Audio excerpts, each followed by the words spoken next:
vidéo, je me suis dit bon, on va partir sur un truc pas trop prise de tête, mais quand même intéressant. On va partir sur une lecture chuchotée, sur un thème que j'ai découvert assez récemment, vu que j'ai terminé le livre il n'y a pas très longtemps. Mais je dois dire que ça m'a beaucoup passionnée. En gros, c'est la permaculture, et plus particulièrement le jardin-forêt. Donc là, il s'agit d'un livre de Patrick Whitefield qui s'intitule Créer un jardin-forêt, une forêt comestible de fruits, légumes, aromatiques et champignons au jardin. Alors ce livre m'a beaucoup plu. La mise en page est assez indigeste, faut le dire, mais ça regorge vraiment de plein d'informations pour démarrer son jardin-forêt. Bon, évidemment, il faut un petit terrain quand même, mais même les plus petits jardins, enfin plus petits entre guillemets, hein, ça dépend, en banlieue, 200 mètres carrés de jardin, c'est beaucoup. Mais là, pour le jardin-forêt, c'est le minimum syndical. Et en gros, ça vous permet pas à pas de construire un jardin-forêt, les différentes étapes, quels végétaux vont mieux s'apprêter à quelle situation météorologique. Et ça prend vraiment en compte plein de facteurs. C'est vraiment un super livre, je vous le conseille. Il y aura peut-être un peu beaucoup de bruit parasite parce que je vis dans un endroit très très mal isolé. Je voulais le préciser juste au cas où. Donc pour vous donner envie, pas forcément d'acheter ce livre, mais juste de vouloir vous lancer dans la permaculture, le jardin-forêt, tout ça, je vais vous faire la lecture de ce magnifique petit livre. Donc je vais commencer la lecture de l'introduction. Alors, qu'est-ce qu'un jardin-forêt ? Un jardin-forêt est un jardin créé selon le modèle du bois naturel. De la même façon, il comporte 3 étages de végétation: les arbres, les arbrisseaux et les plantes herbacées. Dans un jardin-forêt comestible, l'étage des arbres, étage supérieur, est constitué d'arbres ou d'arbustes fruitiers, dont les arbres à fruits, à coque, noix, amandes, etc.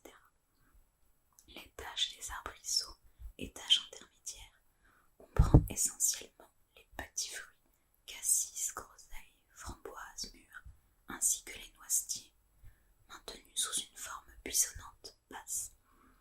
Et enfin, l'étage du sol, étage inférieur, est consacré aux légumes vivaces et aux plantes aromatiques et médicinales. Le sol n'est pas travaillé et les végétaux annuels ne sont généralement pas présents, sauf s'ils peuvent se ressemer d'eux-mêmes. Le jardin est généralement très diversifié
tous ont en commun le fait d'être créés en suivant le modèle de la végétation indigène climax de la Grande-Bretagne, celle d'un bois naturel. Jardin-forêt et permaculture. La permaculture prend modèle sur les écosystèmes naturels pour la production alimentaire et pour les nombreux autres aspects de la vie dont elle se préoccupe. Parfois, certaines personnes pensent que la permaculture consiste à pratiquer la culture en jardin-forêt, ce qui est faux. Bien que les deux s'inspirent des écosystèmes naturels, le jardin tend plus à en être une copie. Un jardin-forêt ressemble à un bois, alors qu'un système permaculturel n'apparaît pas nécessairement comme un écosystème naturel. La permaculture n'est pas fondée sur les formes visibles des écosystèmes, mais sur le principe sous-jacent de leur fonctionnement, c'est-à-dire un réseau de relations bénéfiques entre les différents animaux et les plantes, entre ces derniers, la roche, l'eau et le climat de leur milieu de vie. Par exemple, plusieurs plantes sont spécialisées dans l'extraction des minéraux du sol, et lorsque leurs feuilles tombent ou que la plante meurt, ces minéraux deviennent disponibles pour les plantes environnantes.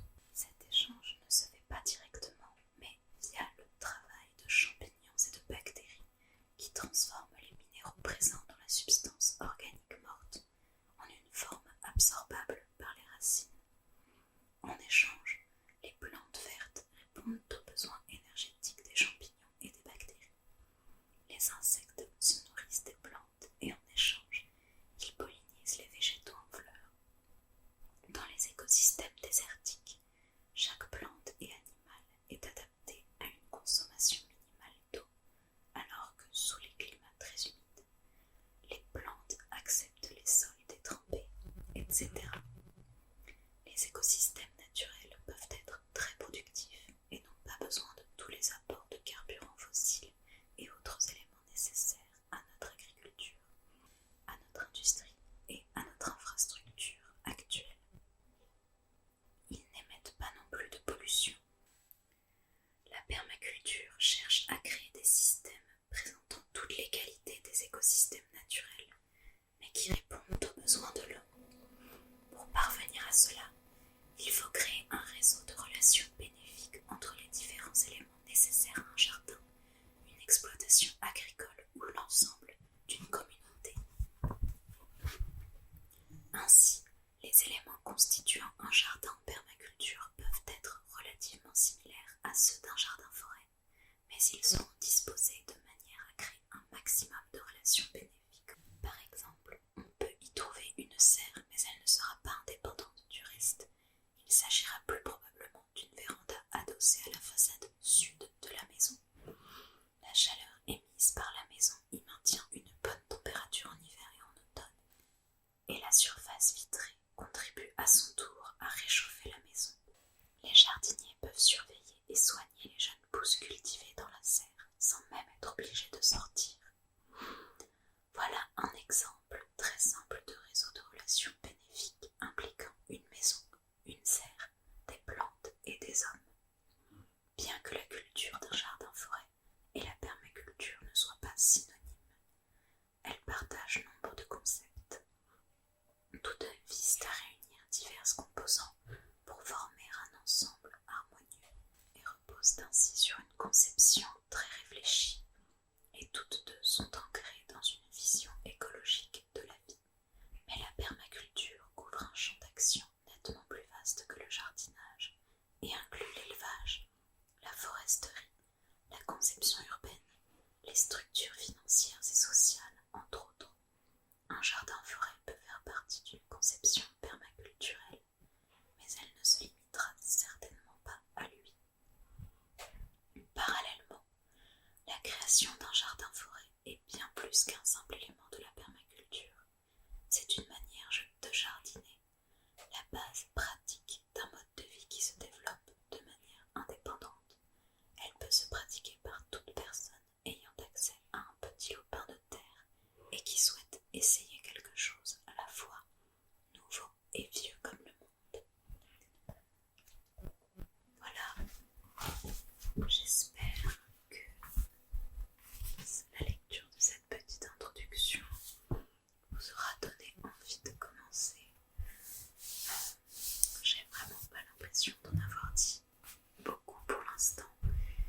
étant donné que j'ai terminé le livre, j'ai déjà plusieurs idées de comment vous retranscrire l'essentiel des informations à travers différentes vidéos, que ce soit au niveau des bases qu'il faut pour démarrer un jardin-forêt, ou même des caractéristiques principales des plantes les plus souvent utilisées pour peupler un jardin-forêt.